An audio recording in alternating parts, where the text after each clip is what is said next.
हो बारी देवा तुझी अखंड चालली, तुळशी माळ गळा सदैव राहू दे, कीर्तन टाळ मृदुंगाच्या संगतीला, दिंडी देवा तुझी निरंतर राहू दे।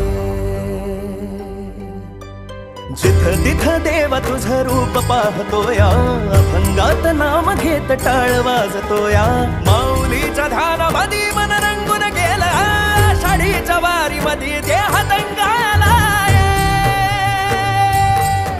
हो गजर होऊ दे विठूच्या नावाचा, दर्शन देवा तुझं गाव भारी होऊ दे, मस्तक ठेवणे आम्ही आलो पार दूरून।